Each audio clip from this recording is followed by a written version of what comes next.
Here's what we got rigged up. I got the motor down on these mounts here, waiting on the carburetor. We made a mount, and then we took a piece that was already had the holes in it, made it fit. We got the Generac generator power head mounted up. This will be our bracket. We're just going to use the top of this and drill some holes in this and make it fit. Now this little stud's holding us out at the moment, but we're going to have to cut a channel out to the face of this so it can slide out or in depending. You know, I was even thinking, looking at it, it might need to come on in, because when you put a pulley on that, that shaft's going to be out too far, so that may have to come on in. Like I say, we got to use this face of this. We got to drill holes in that and bolt that solid, and we'll bolt that motor up solid. I made a handle in here, right here. I put some wheels on it. It had the option for wheels, but didn't have them. Now, as far as, we may even have to take a piece of metal to the back side, cut it to the width of that, so we can slide that motor in or out or whatever it takes to line it up with this shaft. Now when you stick that pulley on there, it does stick out a little bit further, but you know, who knows. Just an idea. This is spinning counterclockwise, and when it spins, it may be the wrong way. The more I look at it, it might have to be to the other side. We may have to put that out here. It all depends on how you look at it.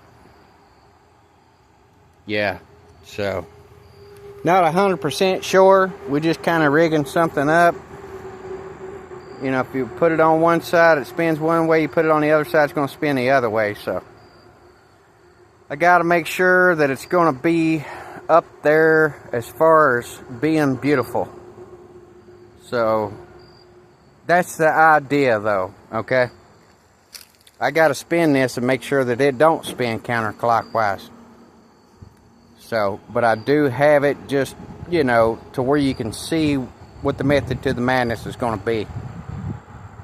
Now, if we have to put that on over here, it's not a big deal, but we got to get a bracket up here to where we can cut a hole in the face of this and turn it. You can turn it this way or that way, however, you know.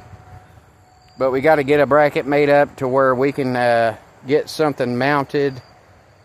And what we'll do is put a pulley on it and an idler, and just have a way to where you can pull the belt into the pulley. Big pulley on this end, little pulley on that end. Pull it and pin it. We do that, and then that way it can hopefully turn this. You got to leave that motor free. You're not going to be able to start it. That's just the way it's going to have to be. Waiting on a carburetor, and the pull start's still good, but the way it is, it'll throw that tit out. So I'm going to try to find a different piece right there, and whatever it takes to maybe start it with a different hand pull. So whatever it takes, we're trying to jerry rig something up. You know, that motor's already got the gas tank, it's got the coil, it runs. I had it running really good. It just run for a little while. It's got a dirty carburetor. It's full of dirt, mud, all kinds of stuff. I was taking it apart. It had a stuck valve in the motor, and we tapped it down, and it does run. But it just needs a better carburetor, and then figure out some kind of pulley. Maybe put the old pulley back on it, and then rig a bigger pulley to this. If we can get it to spin fast enough to put some power out, if that power head's any good. I looked at the brushes. They look brand new. So I imagine that the motor was no good.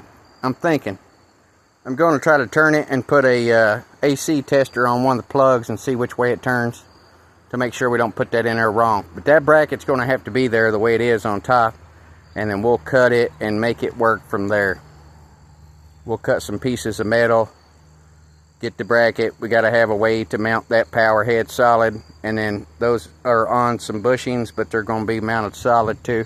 Then we're going to have to jump back over to the truck and get the motor mounts made. Wanted to get a good start on this. Maybe we can find some used pulleys. It's got a keyway in it. You can probably stick a keyway in on that, and as long as you can turn it, it'll work. Same thing with that. I might use the old pulley it came off of that and just find something bigger that'll go over that. Even if we have to take it back apart and have somebody cut it down and whatever. You know, that's not a problem. I'll take it all back apart. I was able to get it to spin free. So we do know it spins free enough to run. It just needs a motor to pull it. Whatever type of motor, don't matter.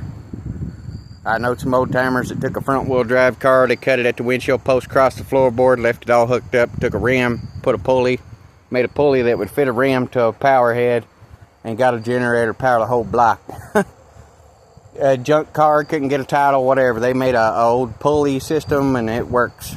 So, same thing, that's what we're going to do. That power head's going to have to be up that high to be away from the wheels, and it's just a simple way to mount it up. It's probably going to have to turn the other way, to be honest. That's just getting us started kind of game plan. We got to get that bar in there. We'll cut that bar down to kind of lighten it up too. You know, we'll take most of that metal off of it.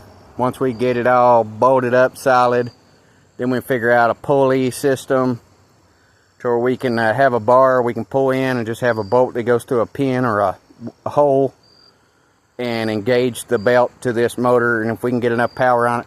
Just want to be able to hook up to our cord here and use it for the diesel heater in case power goes off.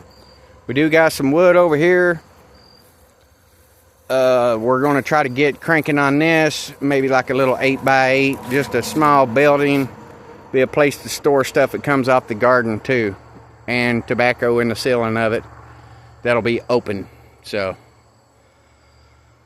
one step at a time, one day at a time. It's getting close to being winter. It got cold the last 2 nights, so I want a backup generator just in case. And now this, you know, it might take a little time to get some figured done. If we could find an old air compressor that the head blowed up on it and use a pulley off of it, or find a chain and cog that'll fit from here to here, and we can get it to where we can engage it without turning off the motor, that's another option.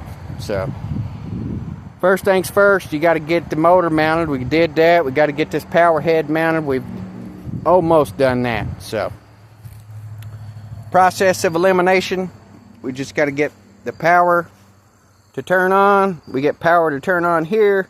They do make an electric start for these motors. That's a snowmobile blower motor, and once we can do all that, we're good. But I'm gonna try to get this welded in. We'll get the face of this cut off. I got to look at it and make sure we got it turned the right way. I think it's turned the wrong way. It'll have to be spun around, but that gets us to where the power head's going to be, to where we can do something with it. You know, you might have to mount the front of the motor to this, and then the back part would be here with another piece of metal that we'll weld in and make stiff to where it's good. And then the plugs will be on this side. We just got to make sure we turn it and it's turning the right way to kick out a little bit of power. So if we turn it and we know we're good, I'm just going to fab this up, get it close, and then we can figure it out from there. But it's got a handle, it's got wheels, it's got the motor mounted. We just got to get this power head mounted up and figure out pulleys and a belt or chain and cogs. Little cog, big cog. It turns fast here, it turns slower here, or whatever. We'll figure it out eventually.